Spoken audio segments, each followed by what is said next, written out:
One of the most colorful and fascinating peoples of this earth is the Maasai tribe of Eastern Africa. Maasai land straddles Kenya and Tanzania, and the Maasai warriors are known for their ferocity.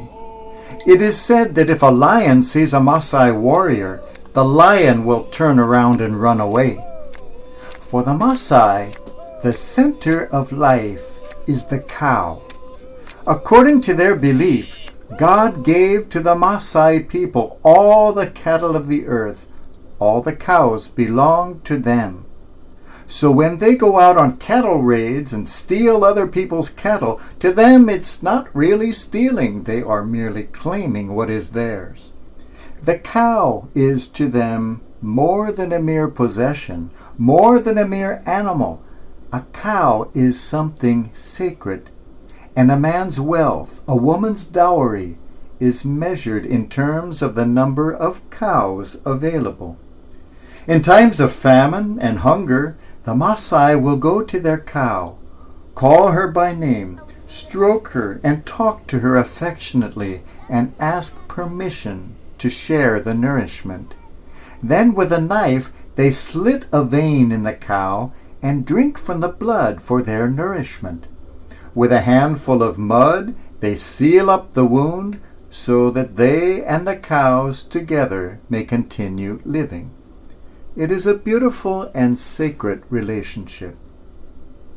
In 2002, news was finally brought to one of these small Maasai villages that the Twin Towers in New York had been attacked on September 11th of the previous year. The Maasai warriors were horrified to hear of such a tragedy. They could not imagine how people could possibly jump to their deaths from the top of a building, since the only buildings they knew were their own tiny huts, not even tall enough for a person to stand up in. The chief of the village said, "We can easily take care of this guy, Osama bin Laden. We have powerful spears and bows and arrows. He must be a clever guy, so we will have to surround him in the bush." They had their own strategy of winning the war on terror. The village immediately gathered together their 14 best cows and gave them as a gift of condolence to the people of America. The American ambassador went to their village and gratefully accepted that gift. What were we to do with these 14 cows? It wasn't a very practical gift, but it was the best gift of all, for it came straight from an unselfish, loving heart. 2,000 years ago, other exotic and colorful people came from a land far away, from Persia, also bearing very impractical gifts for a newborn baby. The Magi followed the star until it came to rest over the place where the baby lay. They presented their impractical gifts of gold and frankincense and myrrh. We can imagine Mary and Joseph looking at these exotic gifts and thinking, well, we could make better use of diapers or something. But the gifts were accepted.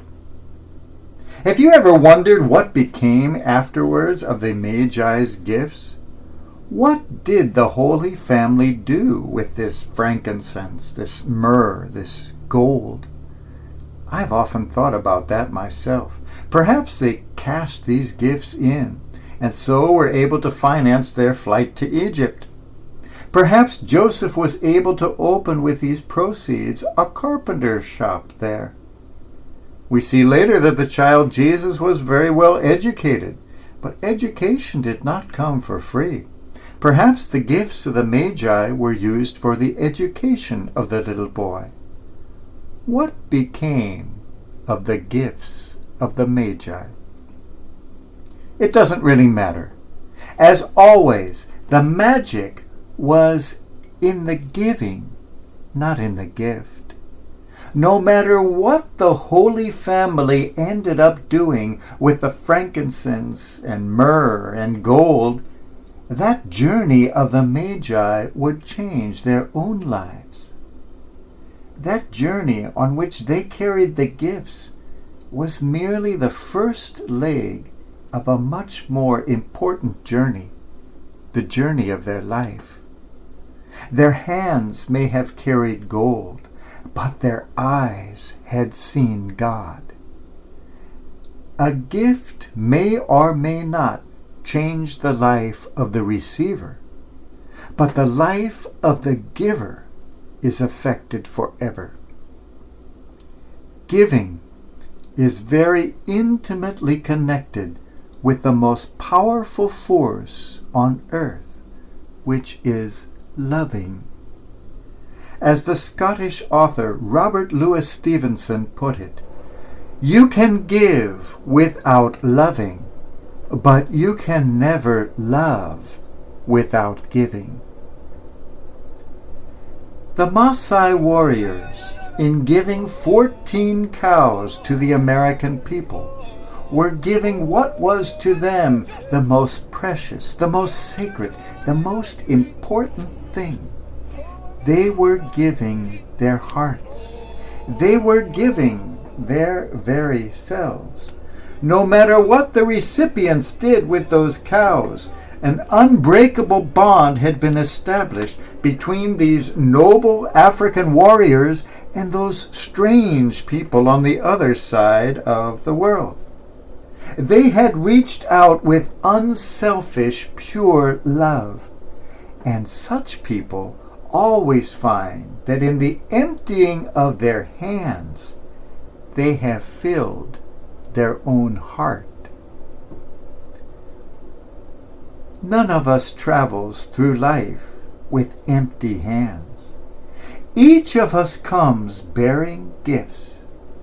Most likely, very few of us have ever handled frankincense or myrrh, and likely our only relationship to gold is a small band around our finger. Similarly, I think that few of us have a herd of cows at our disposal. Nonetheless, each of us comes bearing gifts. Some perhaps are blessed with more money than they need to live. Others have a talent to share, a skill to use. Still others may find a bit of time on their hands. Perhaps some find that they have an insight into the truth or the wisdom of experience. All of us have the gifts of hands capable of opening, a heart capable of loving. We are the Magi. We are the gift bearers. The gifts we have are not for ourselves. They were entrusted into our hands to be given to others along the way. Is that not what a gift is all about? Like the Magi of Persia following the star, like the Maasai of Africa hearing of tragedy, we too shall know when it is time to open our hands and release those gifts. We shall know when we have arrived at the crib, for it is then that we find our hands emptied and our heart filled. And we shall suddenly see that all along, in giving away, we have been placing our gifts into the tiny hand of God.